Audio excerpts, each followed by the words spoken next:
Muy buenos días. No es una casualidad que fuera hoy, 15 de febrero, el día siguiente al 14 de febrero, que tenga para este día este tema. La verdad es que solamente es coincidencia nada más, porque si recordáis, hablemos en primer lugar acerca del arrebatamiento. A continuación, el mensaje siguiente fue acerca del tribunal de Cristo. Y por supuesto, en el orden de los acontecimientos correspondía a este. Lo que pasa es que coincidió a que fuera el día siguiente al 14 de febrero. Pero de todas maneras es un tema que es sumamente interesante. La verdad es que desde la última vez que ocupé aquí el púlpito, y eso fue en diciembre, o sea, hace ya 2 meses, prácticamente he estado 2 meses con este mensaje.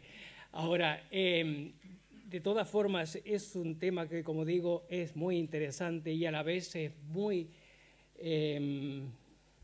hermoso. La verdad que es muy hermoso. Y sobre todo por lo que implica, por lo que tiene que ver con cada uno de nosotros, por la forma como nos afecta, por la forma como está planeado conforme al plan de Dios.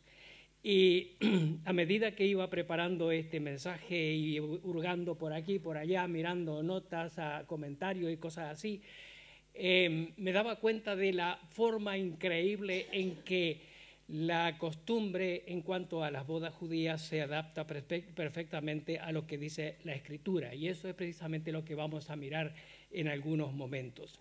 Ahora, es interesante cuando hablamos de este tema y nos preguntamos tal vez, no sé si os habéis preguntado, ¿por qué razón la Biblia habla de este tema y dice, para hablarnos de la relación del Señor y su iglesia, ¿por qué dice una boda? ¿Por qué no dice otra cosa en lugar de decir una boda? Podría ser la gloriosa reunión de Cristo y su iglesia, o la gran asamblea, o la reunión de la enorme familia de Dios a través de todos los tiempos, o la congregación de los redimidos, de aquellos que se han relacionado o que han venido a una relación personal con el Señor. Sin embargo, es la boda del Cordero.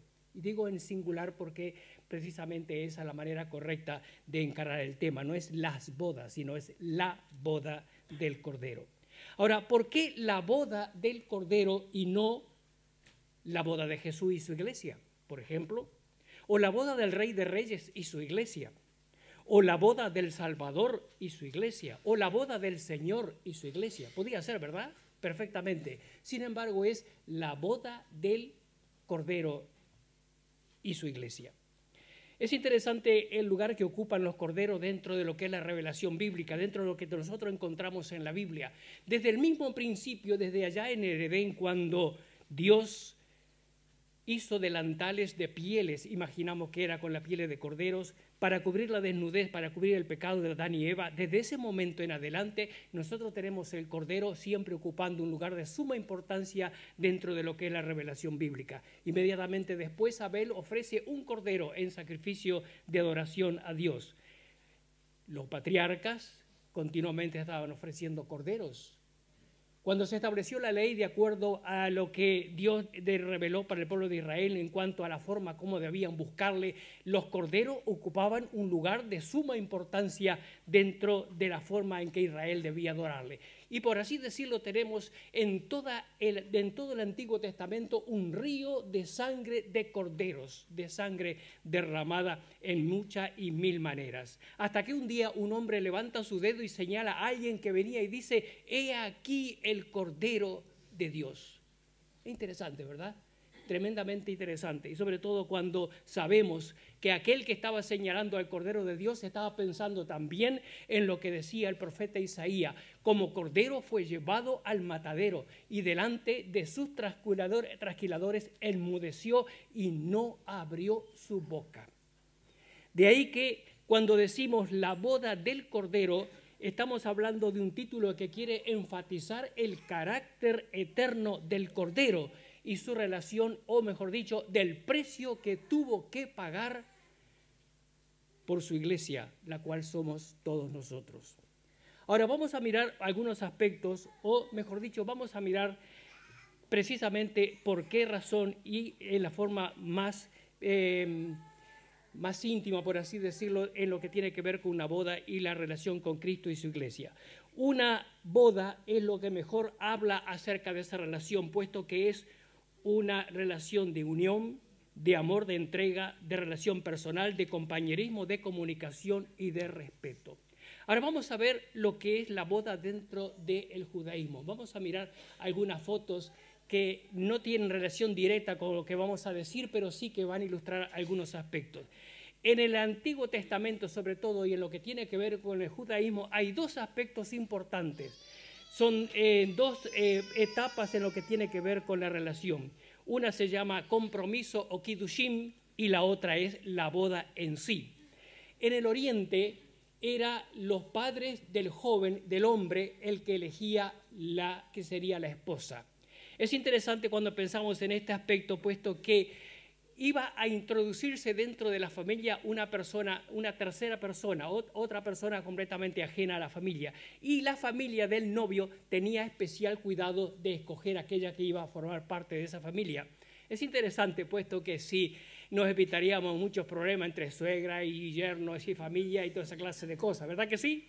Bueno, de todas maneras, recordamos esa primera foto que están mirando, y es cuando Abraham envía a su sirviente a buscar esposa para Isaac en la familia. Es interesante pensar en esto, puesto que eso habla precisamente de este primer aspecto del cual hablamos. Ahora, aunque se elegía la que iba a ser la esposa, de todas maneras había también un aspecto que se consideraba, y era que también se pedía o se preguntaba a la novia si estaba dispuesta o si estaba preparada para cumplir aquello que se le demandaba. Por ejemplo, a Rebeca se le preguntó si quería ir con aquel sirviente desconocido a casarse con alguien más desconocido todavía, quien nunca en su vida había visto. Sin embargo, Rebeca contestó que sí, que estaba dispuesta a ir. Ahora, con el paso del tiempo esta costumbre ha ido cambiando.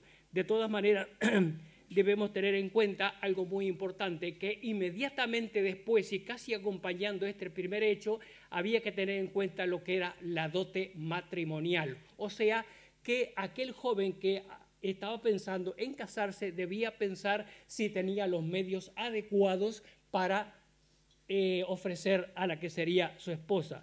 Podrían ser dinero, joyas, propiedades, etc. De todas formas, cuando pensaba en eso, cuando escogía a la mujer, y entonces se entraba en una especie de consideración de si todo lo que se estaba ofreciendo era lo adecuado. Cuando se llegaba a un acuerdo, cuando se llegaba al acuerdo de que sí, que la dote era la adecuada, entonces se llegaba al segundo aspecto. Se tocaba el shofar o se tocaba la trompeta, y entonces se anunciaba que había compromiso, es decir, el segundo aspecto. Este compromiso se le llamaba en hebreo kiddushim, y ya vamos a explicar de dónde viene esta palabra. Pero de todas maneras, la palabra significa santificación. Es decir, que los dos se santificaban, se consagraban, se apartaban para ser el uno para el otro. También se usa otra palabra que significa erushim, que significa atar, o sea, se ataban. En el Nuevo Testamento tenemos una palabra semejante precisamente para hablar del mismo aspecto, y es arras. No suena, ¿verdad? Porque la encontramos en el libro de Efesios, cuando habla que nosotros recibimos la atadura, la marca, el compromiso a través del Espíritu Santo puesto en cada uno de nosotros. A todos los efectos, cuando se llegaba a este punto, se consideraban que ya aquella pareja eran marido y mujer, aunque todavía no se había consumado el hecho de la unión matrimonial. Ahora, esto lo entendemos, o mejor dicho, esto nos ayuda a entender algo muy interesante que nosotros lo encontramos en el libro de Mateo, cuando habla acerca de María y de José. Dice en capítulo 1 y versículo 18, el nacimiento de Jesucristo fue así. Estando desposada María, su madre, con José, antes que se juntasen, se halló que había concebido del Espíritu Santo. La Reina Valera del 60 no es tan clara en lo que tiene que ver con este asunto, pero si leemos el mismo versículo en otra versión, en una que se llama Nueva traducción viviente, dice de esta manera: este es el relato de cómo nació Jesús, el Mesías. Su madre María estaba comprometida para casarse con José, pero antes de que la boda se realizara, mientras todavía era virgen, quedó embarazada mediante el poder del Espíritu Santo. Jesús, su prometido, que era un hombre bueno, no quiso avergonzarla en público y por lo tanto decidió romper el compromiso en privado. Clarísimo, ¿verdad? José, perdón. Perdón. Menos mal que estáis atentos, ¿eh? Eso me dice mucho. Gracias, gracias. Decidió romper. El asunto es este: el compromiso no es la boda. El compromiso es la atadura, el compromiso ineludible de que sí se han dado enteramente para ser luego marido y mujer. El compromiso es la santificación, la separación, el ponerse aparte y decir, sí, me voy a casar con la tal persona. Ahora, lo interesante es esto, que después de este compromiso, después de haber llegado a este compromiso, hay un tiempo de separación que podía durar entre 6 meses y 1 año. Ahora, luego de la dispersión en Babilonia, cuando el pueblo de Israel regresó otra vez, se introdujo un compromiso, algo más al compromiso, y era algo que se hacía en forma escrita, o sea que no solamente era hablado, sino que también era firmado. Se llamaba ketubá, y entonces firmaban el compromiso de que aquellos se iban a casar. Se firmaba el compromiso y el novio le daba a la novia un anillo u objeto de valor, y con esto, al mismo tiempo que le daba el anillo, decía: este anillo certifica que tú estás reservada para mí conforme a la ley de Moisés y de Israel. Sellaba con las arras del Espíritu, por así decirlo, y dando su aplicación en el Nuevo Testamento. De todas maneras, este compromiso entonces nos ayuda a entender qué fue lo que pasó con María y José. El compromiso se sellaba cuando ambos tomaban, luego de firmar, una copa de vino, que significaba que el pacto había sido firmado y sellado. Nos recuerda cuando el Señor Jesucristo tomó la copa con los discípulos y dijo: esta copa es el nuevo pacto en mi sangre. Esta copa es el nuevo pacto en mi sangre. Esta copa es la confirmación del pacto que he hecho con vosotros como iglesia. Con esta copa y confirmar el contrato de compromiso matrimonial se sellaba el pacto. La palabra hebrea kiddushin, que significa desposario o compromiso, viene de la palabra hebrea kiddush, que significa santificación. También es un tipo de comunión que nosotros tenemos con el Señor Jesucristo. Luego de ese compromiso, el novio se iba otra vez a la casa del padre. ¿A qué? A preparar un lugar donde luego iba a vivir con la que sería su esposa. No se turbe vuestro corazón, creéis en Dios, creed también en mí. En la casa de mi padre muchas moradas hay. Voy pues a preparar lugar para vosotros, para que donde yo estoy, vosotros también estéis. ¿Verdad que es hermoso? El compromiso se hace en el momento en que el novio va a buscar a la que será su esposa. Se sella el compromiso, se pone las arras del Espíritu, se certifica que aquella será la esposa. Mientras tanto, el novio va a preparar un lugar. Es interesante que dice: en la casa de mi padre. ¿Por qué? Porque en la mentalidad judía, los hijos nunca dejaban abandonado a sus padres. Nunca lo dejan. Ni lo dejaban ni lo dejan en este momento. En la casa de mi padre. No es que fuera a vivir en la casa del padre, pero había lugares donde él preparaba la morada muy cerca de aquellos que habían sido sus progenitores. Luego tenemos entonces el tiempo en que, luego de la preparación de aquel lugar, se decide que el tiempo de la boda se acerca. Es interesante otro aspecto también, y es que recordáis que cuando Jesús le dijo en cierta oportunidad acerca del tiempo, dijo: ni yo ni nadie sabe el tiempo de la boda, solamente mi Padre. Porque el Padre era quien decía, en la mentalidad judía, el que decidía que era el tiempo adecuado para que el hijo fuera a buscar a su novia. No antes, sino solamente cuando todo estaba listo, preparado, dispuesto para que se consumara la unión matrimonial. Y entonces cuando llegaba el momento se hacía una tremenda procesión. En algunos casos el novio enviaba a buscar a la novia, en otros casos el novio salía y buscaba a la novia. No importa el orden, de todas maneras hay una serie de cosas que acompañan el acontecimiento más glorioso que es luego la unión matrimonial. Se vestían con las mejores ropas, se vestían con todas aquellas cosas que eran comunes en aquellos días. En los tiempos modernos el novio se pone un talí por encima, que es el manto de oración y que simboliza que es la protección frente a las tentaciones sexuales. De todas maneras, salía a buscar a la que sería su esposa. Recordamos, por ejemplo, el caso de las vírgenes cuando están esperando.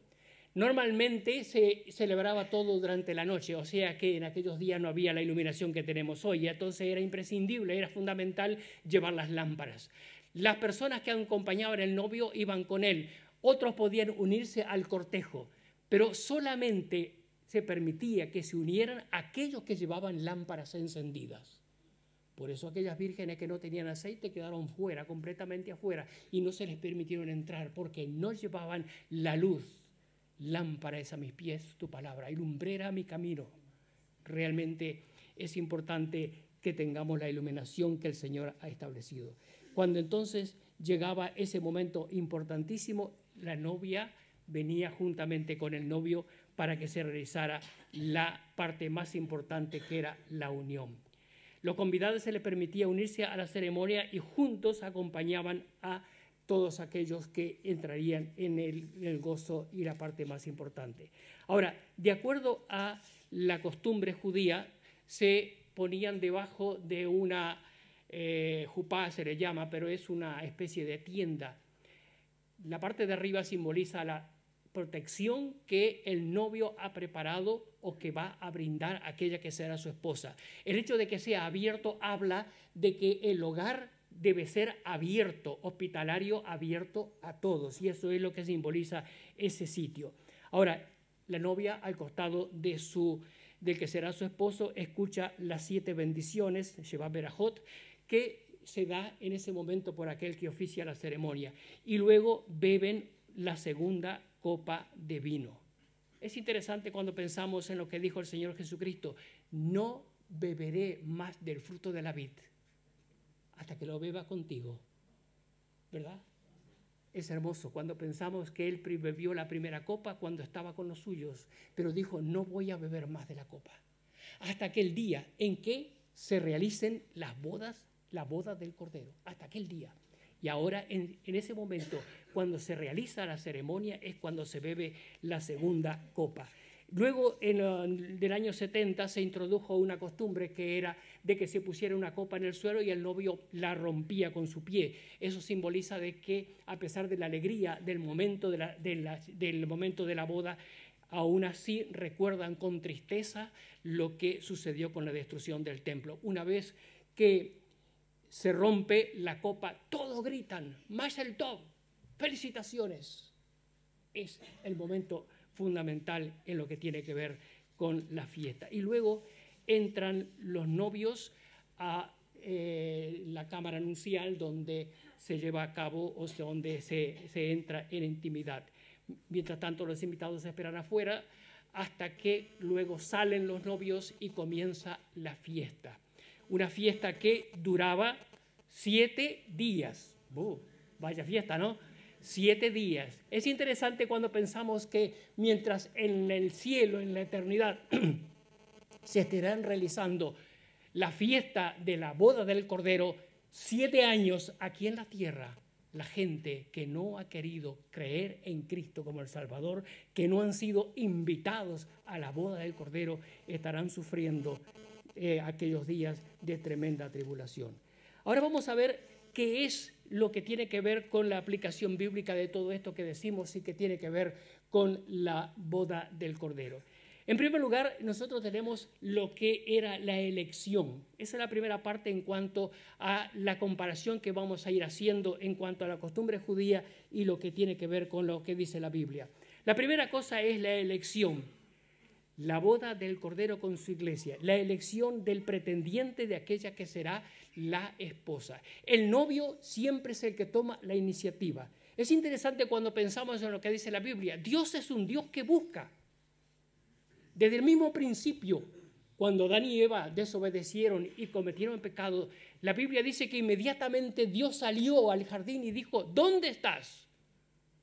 Dios buscando al hombre. Dios es un Dios que busca. Dios le dijo más tarde a aquel hombre allá en la lejana tierra de Irak, en un pequeño lugar que llamaba Ur de los Caldeos, perdido en el mapa, un hombre que era un idólatra, y le dijo, Abraham, leslejá, sal de aquí, de tu tierra y de tu parentela, sal de aquí completamente, deja todo a una tierra que yo te voy a mostrar para hacer de ti una gran nación. Dios buscó a aquel hombre. Más tarde, en el paso del tiempo, Dios buscó a otro que estaba ocupado cuidando las ovejas y le dijo, Moisés, allí en el monte, quita tus zapatos, tengo una tarea para ti, tengo algo muy importante para que hagas. Dios buscando, siempre buscando. Y el Hijo del Hombre vino a buscar y a salvar lo que se había perdido. Dios buscando. En el mar de Galilea, el Señor Jesucristo encontró a Simón Pedro, a Andrés, a Jacobo, a Juan. Cuando pasó por la oficina de Hacienda, le dijo a Leví, sígueme. Encontró al hombre y le buscó. Y desde aquellos días hasta hoy, Dios sigue buscando, sigue buscando, sigue buscando. Pecadores que reconozcan que Jesús es el Salvador, que el único que puede salvar, el único que puede dar vida y vida en abundancia. Sigue buscando. En esto consiste el amor, no en que nosotros hayamos buscado a Dios, sino que Él nos buscó a nosotros primero. Cristo amó a la iglesia y se entregó a sí mismo por ella para hacerla santa. Eso es Dios buscando. Es el pretendiente que busca a la esposa. Es el pretendiente que busca a la novia que luego será la esposa. Busca, busca, busca. Pero luego está la parte importante, la otra parte fundamental, y es la dote, ¿verdad? El saber si hay suficiente para pagar por aquella que será la esposa. En este caso, la dote siempre está de acuerdo con la responsabilidad adquirida. El pretendiente considera si es suficiente lo que ha reunido para conseguir que aquella que ha escogido sea su esposa. Pero en el caso del Señor Jesucristo, dice el apóstol Pablo, nosotros habéis sido comprados con sangre. Por precio fuiste comprados, dice también Corintios. Pedro dice, fuiste rescatado no con cosas corruptibles como oro o plata, sino con sangre preciosa de Cristo. Y Hechos capítulo 20, versículo 28, la iglesia del Señor, la cual Él ganó con su propia sangre. O sea que aquí tenemos un tremendo pago, una tremenda dote, la sangre de Jesucristo que fue derramada en la cruz. Es el pago, es el precio que Él pagó para comprarnos a ti y a mí, a todos los que estamos aquí y que hemos reconocido a Jesús como el Mesías. Pero hay un tiempo de negociación. ¿Por qué? Porque Él nos busca, Él pagó el precio, pero nosotros tenemos que decir, sí, te sigo. A Rebeca, los padres de Rebeca le preguntaron, Rebeca, ¿tú quieres seguir a este hombre hasta aquel que será tu esposo? Y Rebeca dijo, sí. Podía haber dicho no, ¿verdad? No lo conozco a este siervo, no importa los tesoros que él haya traído, no importa todo lo que me ha ofrecido, no importa nada de lo que él ha volcado aquí delante de mí. No conozco a aquel, ¿por qué voy a recorrerme una tremenda distancia si no sé absolutamente nada de lo que me va a pasar? Puedo decir que no, pero dijo que sí. Y esa es la parte fundamental de este punto. ¿Por qué? Porque Dios busca, porque Dios paga un precio, pero en nosotros está el decir, sí, Señor, te sigo. Sí, Señor, me entrego a ti. Sí, Señor, confío en ti. Sí, Señor, te seguiré. Sí, Señor, quiero quiero casarme contigo, quiero ser parte del plan de Dios. Ahora, estamos en el compromiso, ¿verdad? Hemos dicho que sí, hemos hecho el pacto, estamos en el Kiddushim, estamos en la santificación, estamos en la separación, estamos en la consagración, estamos en el tiempo en que sí hemos sido sellados, hemos recibido el anillo que nos garantiza que un día estaremos allí en la presencia de Dios. Jesús dijo, cuando tomó la copa, dijo, bebed de ella todas, este es el pacto que he hecho con vosotros. Y 2 Corintios dice, y el que nos confirma con vosotros es Cristo, el que nos ungió es Dios, el cual nos ha sellado y nos ha dado la zarra del Espíritu en nuestros corazones. Dios es el que nos mantiene firme en Cristo, tanto a nosotros como a vosotros, el que nos ungió, nos selló como propiedad suya y puso su Espíritu en nuestro corazón como garantía de sus promesas. Efesios capítulo 1, versículo 13. Estoy leyendo algunas otras versiones porque en algunos aspectos es más clara. Nosotros, cuando oímos el mensaje y lo creímos, fuimos marcados con el sello del Espíritu Santo.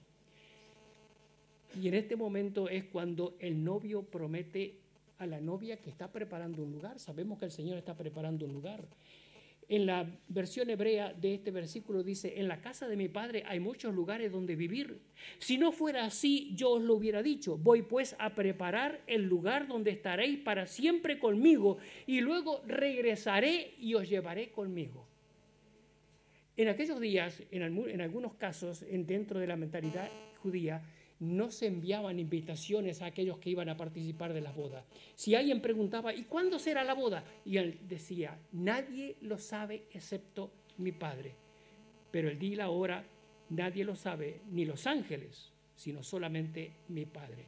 La razón de por qué era porque había un tiempo de espera. Y en esa espera se esperaba que la novia fuera fiel a aquel que lo había escogido. Era un tiempo en el que se esperaba que fuera o que estuviera en constante espera de aquel que vendría a buscarla. O dicho de otra manera, es el tiempo de la preparación, el tiempo intermedio entre una cosa y otra. Es el tiempo en que la novia debe preocuparse de ser santa, sin mancha, sin contaminación, preparada para aquel momento. Pero lo interesante es que el novio tiene una participación directa en esto, porque la Biblia dice en el libro de Efesios que él está preparando, él está haciendo que esa novia sea perfecta. En otras palabras, es como si alguien se va a hacer un regalo. Si vamos a preparar un regalo para otra persona, pues lo escogemos de acuerdo a lo que pensamos, de acuerdo a la amistad que tenemos con la persona. Elegimos más o menos, más caro o más barato, menos dinero o más dinero. Pero si el regalo es para mí, entonces la cosa cambia. Lo mejor es para mí, ¿verdad? El mejor regalo, el más caro, si es posible. El que sea de acuerdo a lo que yo quiero. El Señor Jesucristo está preparando un regalo para sí. Y esa es la iglesia. Cuando estábamos en el mundo, nosotros hacíamos lo que queríamos, ¿verdad que sí? Pero sin embargo, cuando hemos recibido el compromiso de Dios, cuando hemos sido sellados con el Espíritu Santo de la promesa, entonces las cosas cambian completamente. El apóstol Pablo lo dice de esta manera, os celo con celo de Dios, porque os he desposado con un solo esposo para presentaros como una virgen pura a Cristo. Efesios dice, en despojaos y vestíos. ¿Vestido de qué? Del vestido de novia. ¿Por qué? Porque a ella se le ha concedido que se vista de lino fino, limpio y resplandeciente para el día de la boda. En contraste, Dios escribe a la iglesia de la Odisea y le dice, te aconsejo que compres de mí vestiduras blancas para vestirte y cubrir la vergüenza de tu desnudez.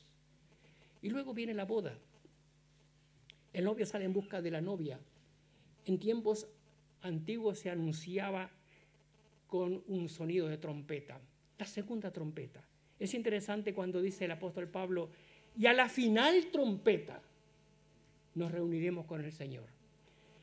Tesalonicense dice, porque el Señor mismo con voz de mando, con voz de arcángel y con trompeta de Dios descenderá del cielo a buscar a la novia.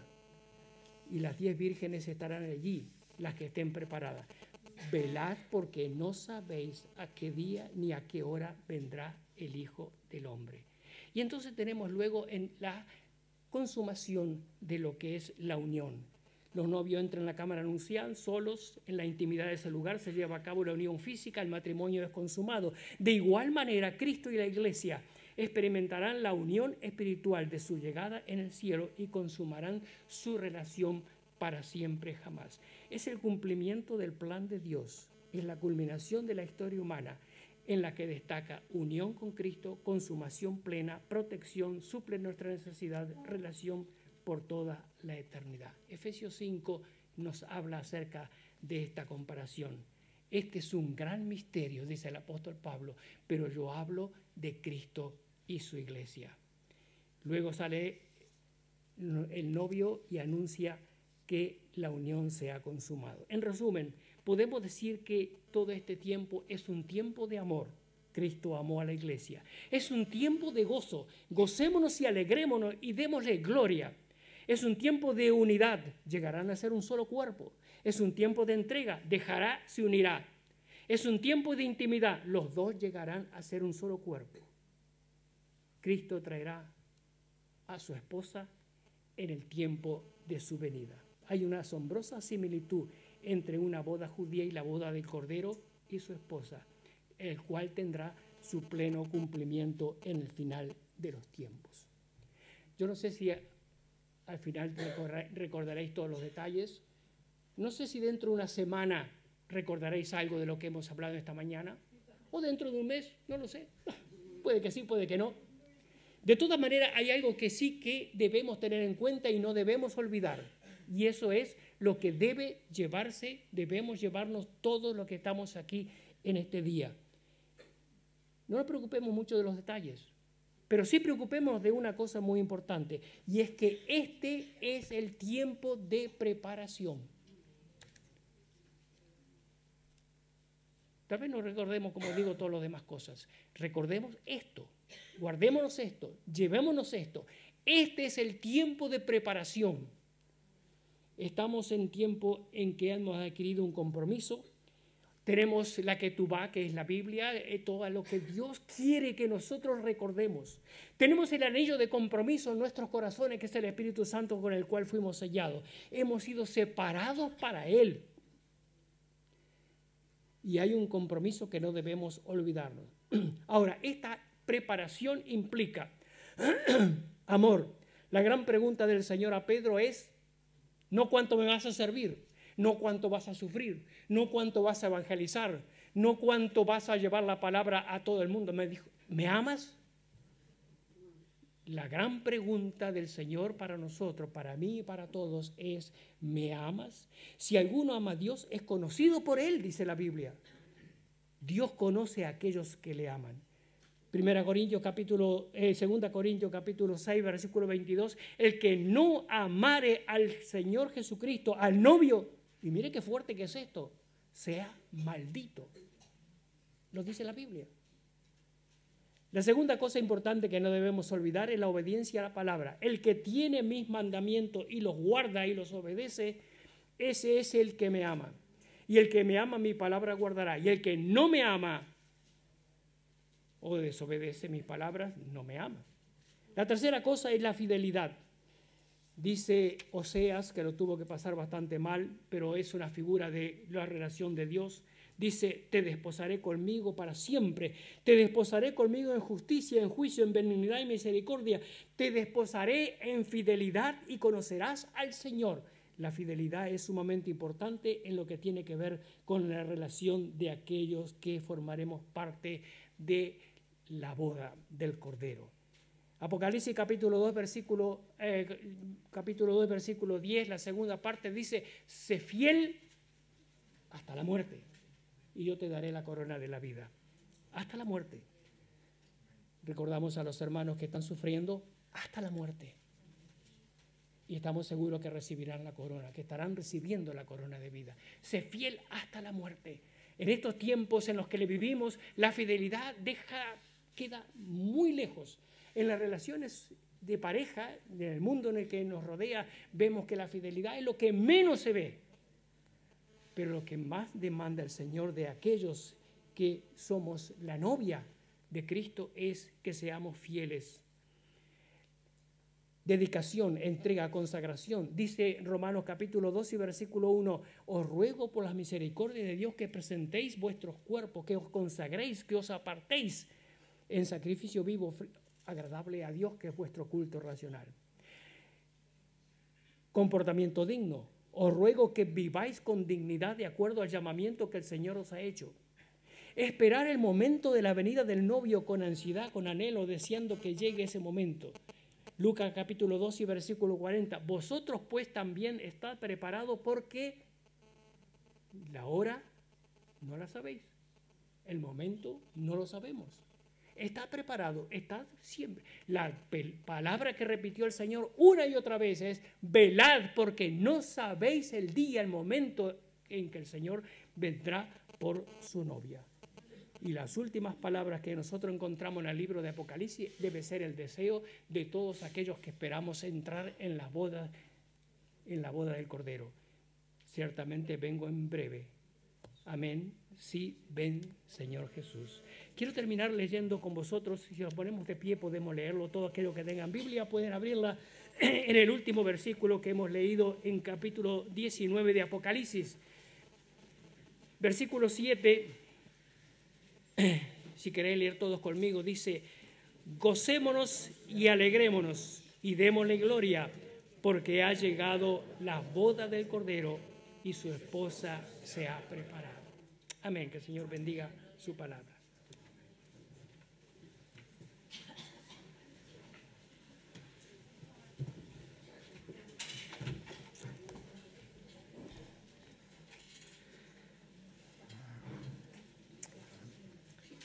La verdad es que nuestro hermano Carlos es un maestro de la palabra de Dios, y yo me quedo con la boca abierta cuando escuchamos como él, pues de una forma llevado por el Espíritu Santo, pues nos dirige. Así que damos gracias a Dios por su palabra, por lo que esta mañana hemos podido aprender, asimilar, hacer nuestro, como que somos la iglesia del Cordero. Así que alabado sea el Señor, a Él sea la gloria. Vamos a prepararnos ahora para tomar estos símbolos del pan y del vino. Y vamos a hacerlo mientras entonamos un cántico.